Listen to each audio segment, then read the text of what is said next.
Sir লুকটা ঠিকমতো হয়নি, তুমি স্পিনে পড়ে গেছো। Sir sir control control. Emergency eject বোতাম চাপ দেওয়ার পরেও কেন বাঁচলেন না তৌকির ইসলাম সাগর? সেই সর্বশেষ মুহূর্তে কী ঘটেছিল তৌকিরের সাথে? যথেষ্ট সময় থাকার কারণে ও কেন তৌকির নিজেকে বাঁচানোর জন্য আগে থেকেই কোনো প্রকার পদক্ষেপ নেয়নি? শুধু তাই নয়, তৌকির ইমার্জেন্সি ইজেক্ট বোতাম চাপ দেওয়ার পরেও শুধু একটা কথাই বলছিল সবার উদ্দেশ্যে। কি এমন কথা বলছিল তৌকির সেই সময়?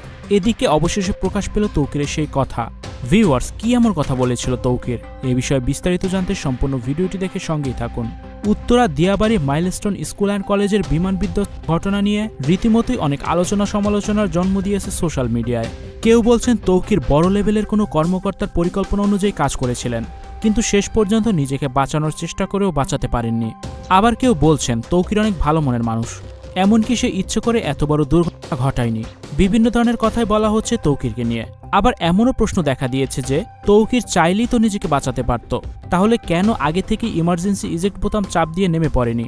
এসব কথার পরিপ্রেক্ষিতে সোশ্যাল মিডিয়ায় বিভিন্ন মানুষ বিভিন্ন ধরনের কথাই বলছেন। তবে সবচেয়ে মূল প্রশ্ন হচ্ছে, ইমার্জেন্সি ইজেক্ট বোতাম চাপ দেওয়ার পরেও কেন তৌকির বাঁচল না? এই কথার পরিপ্রেক্ষিতে বলা হচ্ছে যে তৌকির নিজেকে বাঁচানোর জন্য শেষ পর্যায়ে এসে প্যারাসুটের ইমার্জেন্সি ইজেক্ট বোতাম চাপ দিয়েছিলেন, কিন্তু সেই মুহূর্তে কেউ একজন রেডিওর সিগন্যাল বন্ধ করে দিয়েছিল। আর তখনই তৌকির খুব ভালো করেই বুঝতে পেরে গেছে যে তৌকির আর এই দুনিয়াতে বেঁচে থাকতে পারবে না, কারণ যেখানে সবকিছুই তার কন্ট্রোলের বাইরে চলে গেছে সেখানে বাঁচবে কিভাবে?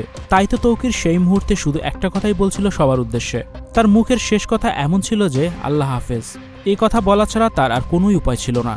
ভিউয়ার্স, তৌকিরের বিমান বিধ্বস্তের ঘটনায় সত্যিকার অর্থে তৌকির কি আসলেও কোনো দিক দিয়ে দোষী? সে কি ইচ্ছা করে এমন দুর্ঘটনা ঘটিয়েছে, নাকি এখানে কোনো ষড়যন্ত্র হয়েছিল বলে আপনার মনে হচ্ছে?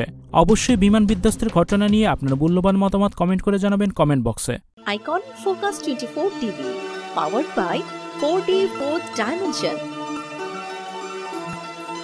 আমাদের চ্যানেলটি সাবস্ক্রাইব করে আমাদের সাথে থাকুন।